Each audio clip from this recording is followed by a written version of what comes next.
안녕하세요, 연두빛 가족 여러분. 가을이 점점 완연해지고 있는 요즘입니다. 추석 맞이하여 30가지가 넘는 다양한 튤립 구근부터 노지활동, 야생화까지 풍성하게 준비해보았습니다. 오늘도 식물 여행하러 고고고! 아름다운 튤립 구근이 새롭게 입고가 되었습니다. 신상 구근부터 시작해서 원종 튤립까지 총 30가지도 넘는 구근들이니 하나하나 보시면서 여러분들의 취향에 맞게 골라주시면 되겠습니다. 튤립 구근은 선별 작업을 거쳐서 양파망 혹은 신문 이용해서 배송을 해드리고 있습니다. 튤립 구근은요, 모두 저온 처리 및 소독 처리돼서 수입이 되었습니다. 때문에 개인적으로 약품 소독은 하지 않으셔도 됩니다. 가볍게 닦아내고 건조하게 보관해서 곰팡이 번지지 않도록 관리해주시면서 심어주시면 되겠습니다. 가을에 심는 구근, 추식 구근인 튤립은요, 통풍이 잘 되는 공간에 보관을 해주시고요. 배수 좋고 영양 많은 토양에서 지금부터 11월 사이 땅이 얼기 전에 노지에 심어주시면 되겠습니다. 화분에 심는 경우에는요, 깊이를 너무 깊게 심지 않아도 되겠죠. 베란다에서 키우는 경우 바로 심으면 잎을 올리기 시작해서 빨리 개화해서 예쁜 꽃을 빨리 감상하실 수 있습니다.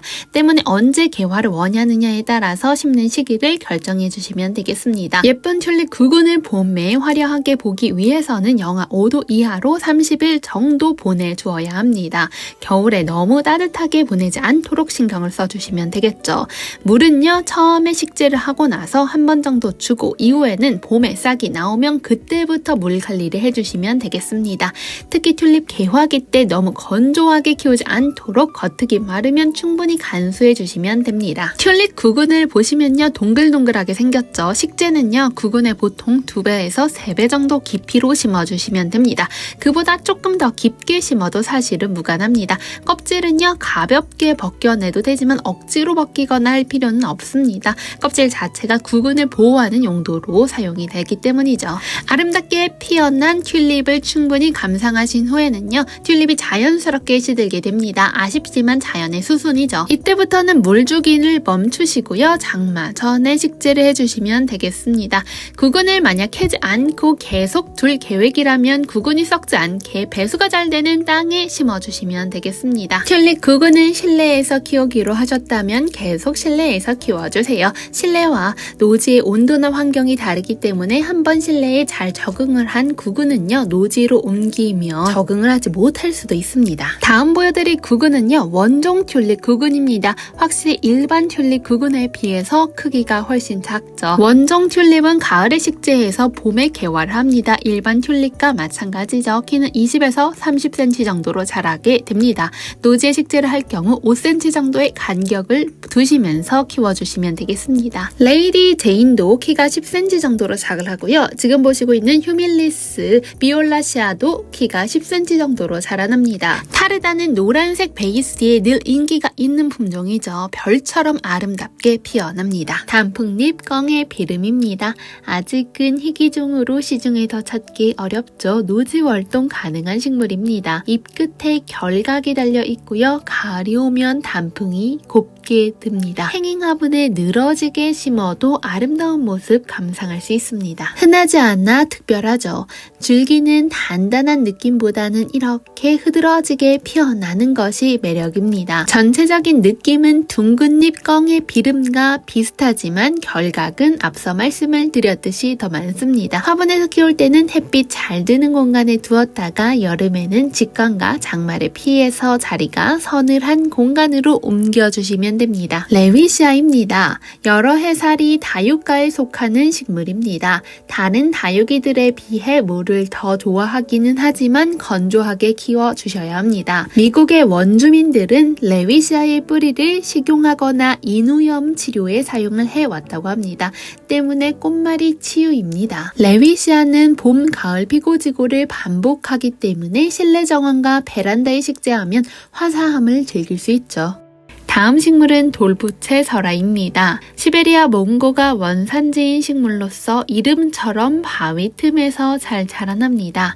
개화기는 3월에서 4월이지만 실내에서 한겨울에 키우면 개화를 하게 됩니다. 돌부채 설화의 꽃색은요, 분홍색 계열이라고 생각을 해주시면 될 것 같아요. 코레옵시스 속에 속하는 리틀뱅입니다. 키우기 어렵지 않고 알려진 내한성보다 훨씬 더 추운 날씨에서도 잘 번식을 하고 개화기도 깁니다. 꽃의 크기는 3cm 정도 생각해 주시면 될 것 같아요. 아름다운 분홍조팝입니다. 늘 항상 인기가 있는 품종이죠. 초록잎과 진분홍의 꽃색이 정말 하모니를 이룹니다. 분홍조팝은 아기자기하고 조밀한 초록잎과 진핑크색의 꽃색이 매우 예쁘죠. 깔끔하게 키울 수 있기 때문에 조경용으로 항상 인기 만점입니다. 조팝은 품종에 따라서 매력이 각기 다 다르죠. 어느 하나 안 예쁜 친구가 없습니다. 잎의 모양이 은행잎을 닮았다 하여 이름 붙은 은행잎 조팝입니다. 줄기가 길게 뻗어나오면서 자라나는 것이 특징인 조팝이 되겠습니다. 다음 조팝은 삼색조팝입니다. 삼색조팝은 앞서 보셨던 분홍조팝 과 마찬가지로 외성조팝입니다. 때문에 바위 정원이나 작은 정원에 식재하면 매우 잘 어울리는 친구가 되겠죠. 계절에 따라 잎의 색상이 변화하게 됩니다. 이른 봄에는요, 밝은 노란빛이 매력적으로 빛나며 정원을 화사하게 바꿔줍니다. 키우기 까다롭지 않고 성장이 빠른 편이기 때문에 울타리용으로도 많이 사용을 합니다. 색깔이 예뻐서 꽃꽂이 소재로도 활용이 되는 식물입니다. 일반적으로 조팝은 축축한 토양에서도 잘 자라고 약간은 그늘진 공간도 무리 없이 잘 자라기 때문에 정원에 비어있는 공간을 채워서 식재하기 참 좋은 식물인 것 같습니다. 지금부터는 아름다운 앵초 친구들 소개시켜 드리도록 할게요. 앵초는 적응력이 뛰어난 꽃이죠. 다년생 식물로 키우기 쉽고 관리하기가 매우 편합니다. 어디에서든 건강하게 잘 자라나는 특징을 가지고 있습니다. 앵초의 꽃말은 첫사랑 젊음입니다. 엘라타오르 앵초는 이렇게 핑크색과 노란색이 적절하게 섞여 있는 것이 매력이죠. 다음 보여드릴 앵초는 해바라기 앵초입니다. 꽃이 피어나면 이름이 왜 해바라기인지 단박에 알아차릴 수 있습니다.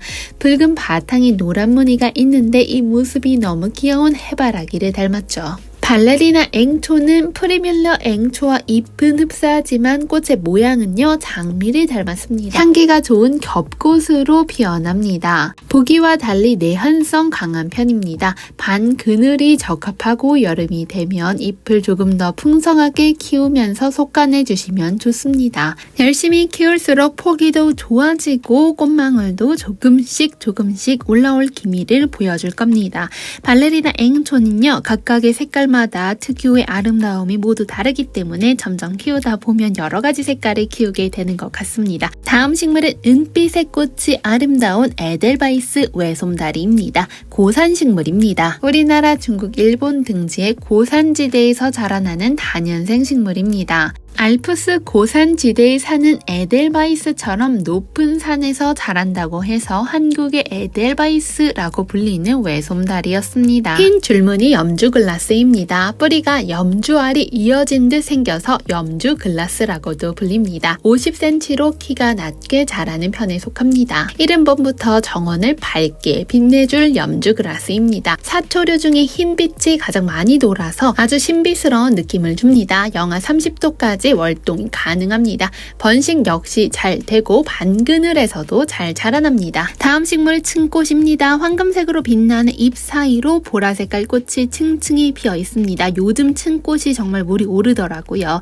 층꽃 이렇게 목대 굵은 상태로 새잎 가득 올라오고 있습니다. 겉등 마르면 물 주시면 되고요. 정원 한켠에 포인트 주고 싶은 공간을 식재해 주시길 추천드립니다. 다음 식물 형형색색의 맨드라미입니다. 꽃이 흡사 숱하게 벼슬을 닮았다고 해서 개건화라고도 불립니다. 열대지방이 원산지로 관상용으로 많이 재배가 되고 있습니다. 다음 식물 제주 달구지입니다. 한라산 주변에서 자라나는 다년생의 제주 달구지 풀은요, 자줏빛깔 꽃들을 활짝 피게 됩니다. 척박한 공간에서도 어디를 가리지 않고 싹을 틔워 잘 자라나는 생명력이 정말 강한 여러 해살이 식물입니다.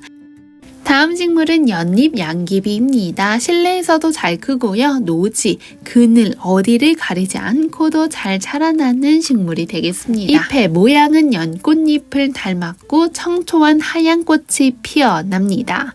투명곡을 약간 닮은 듯한 느낌도 주죠. 흙에서 키워내는 수련이라고 생각을 해주셔도 됩니다. 다음 식물은 노란애기 낫달맞이입니다. 이렇게 작고 소중한 노란 꽃을 피워줍니다. 노란색을 보니 병아리가 생각나기도 하고 가끔은 이렇게 소박한 꽃을 보면서 행복감을 느끼기도 합니다. 요즘은 크고 화려한 꽃이 정말 많이 나오는데 그 와중에서도 이렇게 작고 소중한 꽃도 예쁠 수 있음을 몸소 보여주는 낫달맞이였습니다. 파란색 꼬리풀 베로니카 퍼스트 글로리입니다. 영하에서도 노지 활동 가능합니다. 이렇게 파란색이 신비감을 주죠. 베로니카 퍼스트 글로리는 꼬리풀 중에서 키가 50cm 정도 자라난다고 생각해 주시면 될 것 같습니다. 키는 이렇게 수직으로 자라나고요. 줄기는 단단한 느낌 가지고 있습니다. 때문에 쓰러질 걱정 안 하셔도 됩니다. 다음 식물은 한라부추입니다. 한라부추의 학명은 알리움 타게티라고 하는데요. 알리움은 부추를 의미하고 타게티는 이 식물을 처음 발견했던 사람의 이름을 땄다고 합니다. 학명을 알고 보니 또 재미가 새로운 것 같아요. 마늘 맛이 강하다고 합니다. 이 말인 즉슨 식용이 가능한 식물이라고 하네요. 노지 월동 거뜬합니다. 30cm 내외로 자라게 됩니다. 다음 식물은 솔잎 헤란초입니다. 생김새를 그대로 이름으로 표현한 식물인데요. 꽃은 헤란초와 닮았고 잎은 솔잎처럼 가늘기 때문에 이름이 붙었습니다. 질경이과의 아메리칸 원산 기화 식물입니다. 질경이과의 식물은요, 자체적인 생명력이 강해서 군락을 형성해서 식재를 해주시면 좋습니다. 다음 식물은 독일 제비붓꽃입니다. 제비붓꽃은 영하 30도에서도 노지 활동이 가능한 식물로서 키는 60cm 정도까지 자라납니다.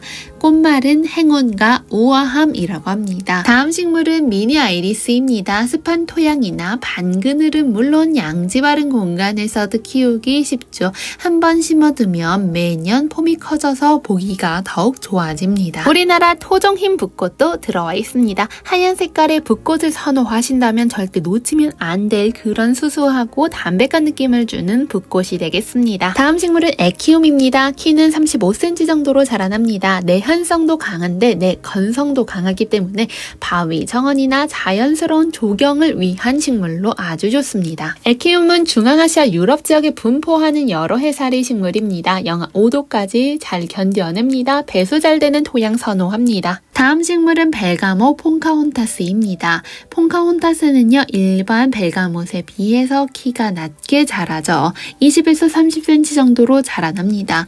또한 흰 가루병에 강한 식물이죠. 다음 식물은 알프스 바람꽃 루브라입니다. 핑크색의 꽃이 톡톡 튀는 귀여움을 가지고 있죠. 배수에 신경 써주시며 다소 건조하게 키워주세요. 다음 식물은 부처꽃입니다. 부처꽃과의 여러 해살의 식물이죠. 우리나라의 산지 습한 공간에서 잘 자라나게 됩니다. 부처님께 공양을 한 식물이다 하여 이름이 붙었죠. 야생화가 대부분 개화 기간이 짧은데 부처꽃은 개화 기간이 매우 길죠. 노지 활동이 가능한 보랏빛깔 꽃이 부처꽃이 되겠습니다. 또 하나의 보랏꽃 아키메데스입니다. 앞서 보신 부처꽃과 또 완전 다른 느낌 주죠. 밝은 실내와 일정한 습기 그리고 높은 습도를 좋아합니다. 북아메리카 중미가 고향인 열대지방 식물이라고 생각을 해주시면 될 것 같습니다. 다음 식물은 파스향이 난다 하여 이름 붙은 파스향나무 가을 테리아입니다. 진달래과 고산 식물입니다.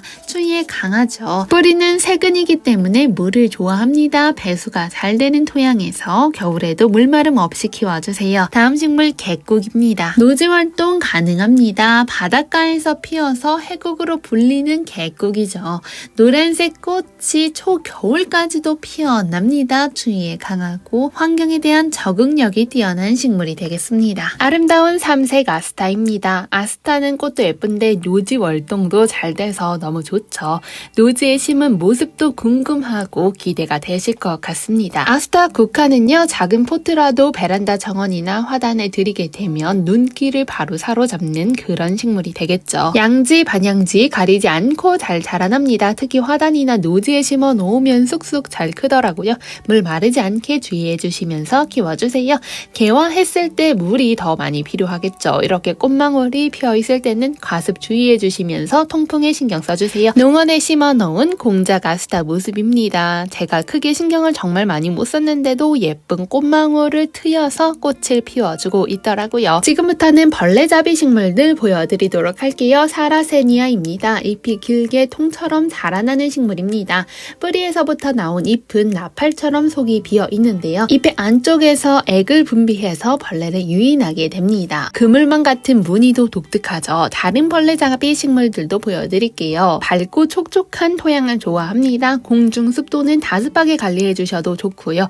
사실 건조에도 매우 강해서 물을 주는 걸 까먹어도 잘 자라나고 있더라고요. 화려한 꽃을 올려주고 있는 용담입니다. 보라용담이 가장 먼저 올해 꽃을 보여주네요. 정이라는 꽃말을 가진 용담과의 여러 해살이 풀입니다. 여름부터 가을 사이에 개화를 하게 됩니다. 개화 기간이 길어서 늦가을에도 예쁜 꽃을 감상할 수 있다는 게 핵심이죠. 꽃의 색상에 따라서 주는 느낌도 다르죠. 보라 용담은 신비한 느낌을 주면서 아름다운 꽃을 보여줍니다. 하얀 용담은 순백색이 주는 깨끗함과 특유의 단정함이 있습니다. 분홍 용담은 보시면 알 수 있을 텐데 사랑스러운 느낌이 가득한 용담이라고 생각해주세요. 칼림 용담, 감숙 용담은요, 잎의 모양이 더 뾰족한 형태를 띠고 있습니다. 때문에 다른 용담과 다른 느낌을 주죠. 배수가 잘 되는 토양과 서늘한 반그늘을 선호하며 너무 건조하지 않게 키워주시면 되겠습니다. 사실 용담은 스스로 잘 크는 식물이죠. 사랑스러운 동백나무입니다. 꽃말은 그 누구보다도 당신을 사랑합니다. 진실한 사랑 등등을 가지고 있네요. 우리나라 남해안, 일본, 중국이 원산지인 식물로서 겨울에 개화하는 식물이죠. 동백은 꽃도 예쁘지만 잎도 반들반들 윤이 나니 참 예쁩니다. 가을을 밝게 비춰주는 꽃 추명곡입니다. 또한 꽃이 얼마나 오랫동안 피는지 서리까지 기다리는 꽃이라는 뜻의 대상화라는 이름도 있습니다. 병충해도 적고 개화 기간도 길죠.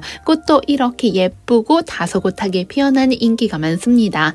겹으로 피어나는 특유의 화려함과 우아함을 가지고 있습니다. 꽃대는 수직으로 쭉 올라와서 피어나게 됩니다. 꽃대와 줄기가 쭉 뻗어 자라는 것을 선호하지 않는다면 조금은 낮게 자라는 외성종 보여드리도록 할게요. 리틀 브릿지 스위트입니다. 화려한 겹꽃이 매력적인 건 매한 가지고요. 유럽에서 온 수입 품종이 되겠습니다. 리틀 브릿지 스위트는 꽃이 많이 피어나는 다화성 품종이기 때문에 이렇게 꽃대가 바글바글한 거 확인할 수 있습니다. 다음은 야생화 향등골 나물이 되겠습니다. 하얀색과 분홍색 있고요. 무늬가 들어가 있는 무늬 향등골풀도 있습니다. 향등골풀은요, 당뇨와 고혈압 등 건강에 도움이 된다고 알려져 왔죠. 아름다운 돌창포입니다. 잎은 이렇게 가늘고 광택이 나 있으며 10에서 15cm 정도로 자라나게 됩니다.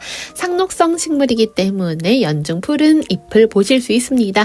꽃대는 15에서 20cm 이상으로 피어나고 하얀색 꽃이 피어납니다. 흑너츠는 꽃이 귀엽고 앙증맞죠. 햇빛이 넉넉한 공간에서는 1년 내내 예쁜 꽃을 피워주기도 합니다. 햇빛이 부족하면 줄기가 웃자라게 되니 햇빛 가득한 공간에서 키워주시면 좋을 것 같습니다. 보라쌀이는 호주에서 온 식물로 쌀이나무를 닮은 보라색 꽃이 피어나기 때문에 이름이 붙었습니다. 줄기가 차르르 떨어지는 게 저의 스타일이네요. 다음 식물은 샤프란입니다. 부처꽃으로 유통이 되기도 하는데 꽃이 피기 전에 잎의 모양이 부추를 닮았다 하여 이름이 붙었습니다. 꽃의 크기는 5cm 정도입니다. 키는 한 뼘이 안 되게 작게 자라나죠. 수선화과에 속하는 식물이기 때문에 구근을 따로 캐지 않고 그냥 키우셔도 되겠습니다. 수근셀비어 네모르세입니다. 키는 40cm까지 자라나는 수근성 여러 해살이 풀 꽃이 되겠습니다. 서아시아 및 유럽이 원산지입니다. 초여름부터 가을까지 줄기에서 보랏빛깔 꽃이 피어나게 됩니다. 다음 식물 아주가입니다. 크기는 미니 아주가, 일반 아주가 이렇게 나눠지게 됩니다. 서양 조개나물이라고도 불리는 튼튼하고 노지 월동 가능한 야생화입니다. 꽃이 피어납니다. 다음 식물은 겹시아스타 데이지입니다. 40에서 60cm 정도로 자라나고요. 노란 꽃잎이 겹꽃으로 피어나서 매력적인 품종이 되겠습니다. 다음 식물들 사랑초 되겠습니다. 부지런하게 구근을 캐서 가을에 구근 식재해주면 새싹이 올라서 아름다운 사랑초 겨울 내 봄까지 감상 가능합니다. 사랑초 꽃이 피어나고 사랑초들은 해를 좋아하기 때문에 해 쪽으로 얼굴을 살짝 돌리게 되는데 이 모습이 정말 예쁘더라고요. 갱이밥 속에 속하는 다년생 구근 식물입니다. 구근으로 번식을 해주면 되겠죠. 품종에 따라 개화 시기는 약간씩 다를 수 있습니다. 때문에 어떤 사랑초는 새싹이 나 있는 상태지만 어떤 사랑초는 아직까지 싹이 올라오지 않았을 수도 있습니다.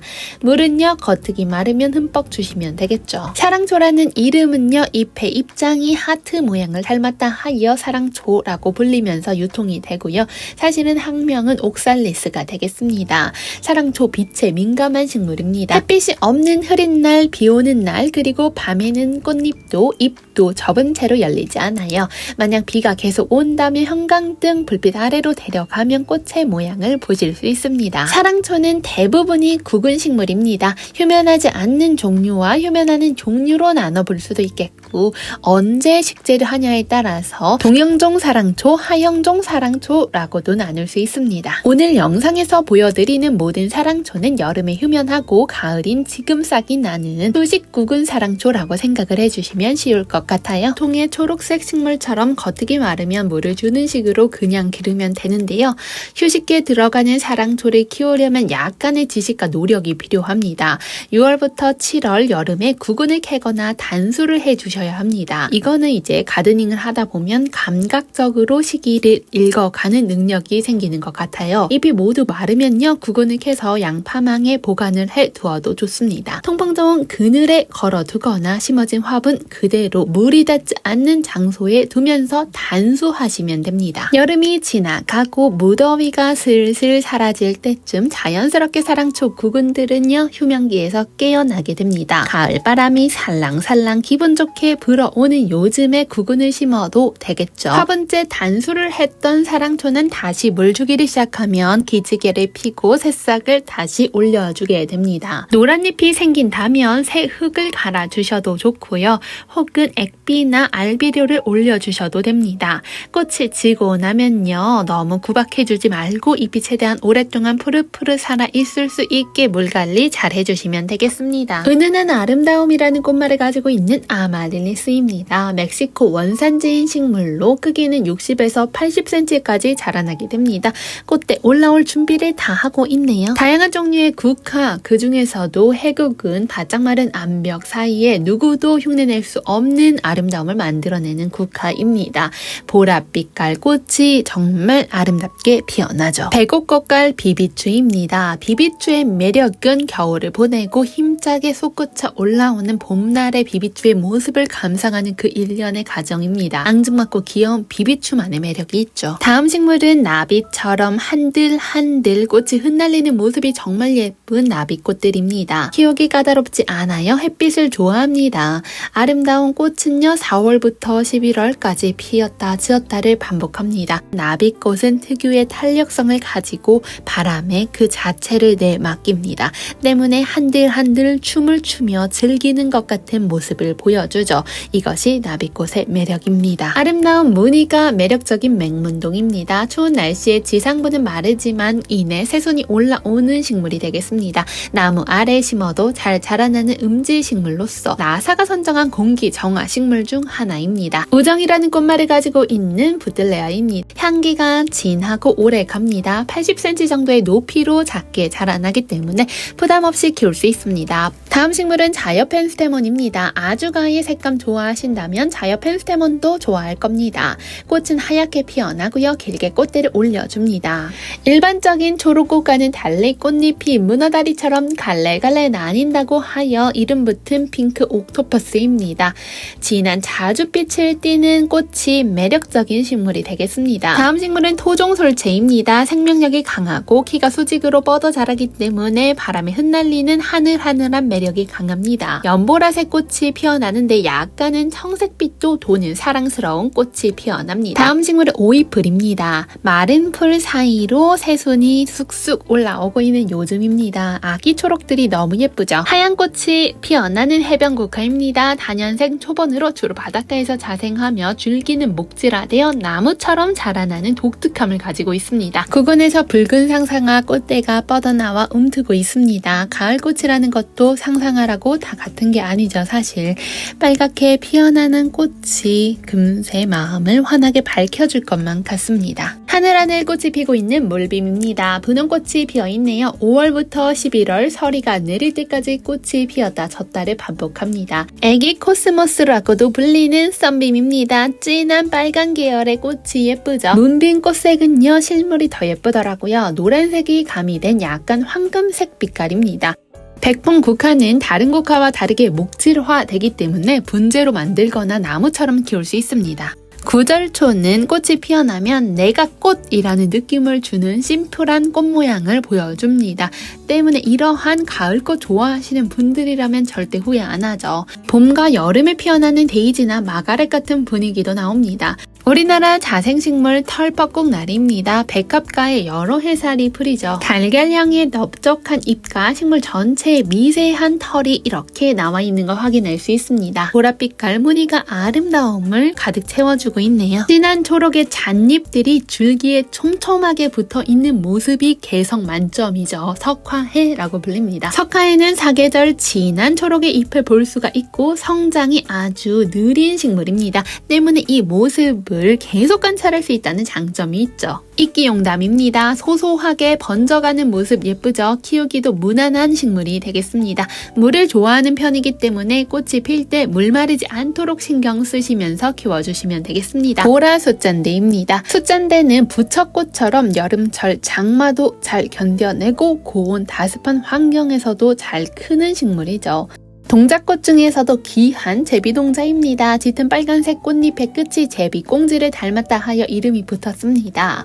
2012년에 환경부 멸종위기 식물로 지정이 된 만큼 우리가 조금은 아끼면서 보살필 필요가 있겠죠. 향기로운 철포나리입니다. 나리꽃 중에 늦게 개화하는 편에 속합니다. 꽃대가 10cm 정도로 제법 큰 편에 속하게 됩니다. 번식력도 좋고 키우기 쉽죠. 고산 초롱은 연보랏빛 여리여리한 초록 모양의 꽃을 개화해줍니다. 전국에서 노지 활동이 가능합니다. 통풍이 잘 되고 양지의 환경을 선호합니다. 다음 식물은 에키네시아입니다. 홑꽃으로 피어나는 홑 에키네시아 소품 이렇게 들어와 있습니다.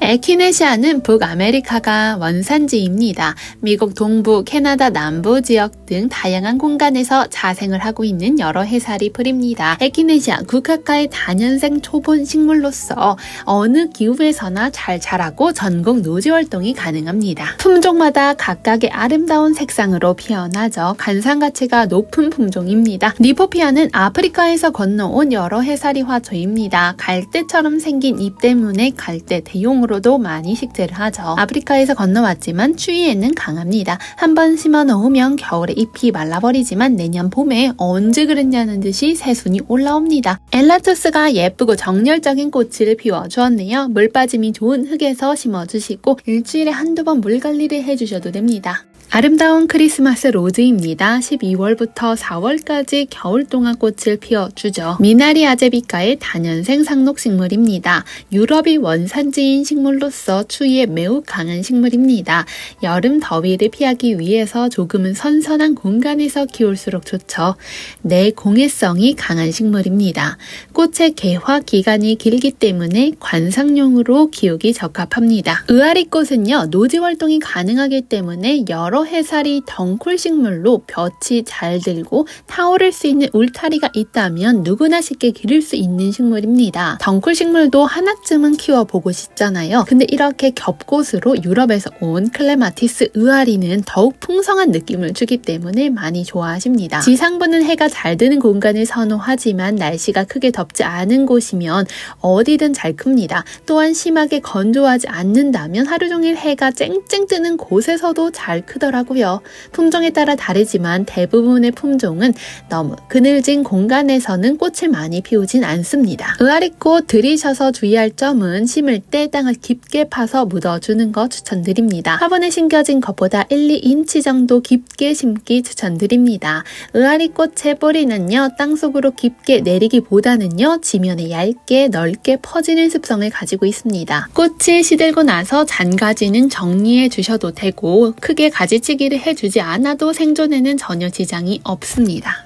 다양한 개성 있는 식물도 많지만 사계절을 몸소 느끼면서 키울 수 있는 식물이 남천 아닌가 싶습니다. 매자나무과에 속하는 남천 무난한 성질의 식물이기 때문에 정원수로 오랫동안 사랑을 받고 있죠. 잎의 무늬도 아름답고 꽃은 삼색으로 피어나는 삼색 무늬 앵초입니다. 다음 식물 보석반지꽃입니다. 영어 이름으론 아스트란시아 아스트란티아라고 불리는 식물입니다. 꽃이 보석처럼 빛난다고 하여 이름이 붙었죠. 양지 식물이기 때문에 빛을 많이 받을수록 옷자람 방지할 수 있습니다. 여러 가지 다육이 중에 바위솔은 한겨울에도 혹한 추위도 잘 견디죠. 추위에 강하고 직사, 광선에서도 강한 바위솔입니다. 바위솔 키울 때는 통풍과 햇빛이 제일 중요합니다. 통풍이 잘 되고 햇빛이 잘 드는 공간을 선호하죠. 각자의 바위솔 품종에 따라 다르겠지만 물은요 가끔씩 주시면 됩니다. 약 한 달에 한 번 혹은 2주에 한 번도 괜찮더라고요. 다육이는 건조한 환경 선호합니다. 바위솔은 겨울의 추위 이겨내고 나서 그 에너지를 많은 자구를 움트는 데 사용을 하게 됩니다. 늘어난 자구는 삽목으로 손쉽게 번식이 가능합니다.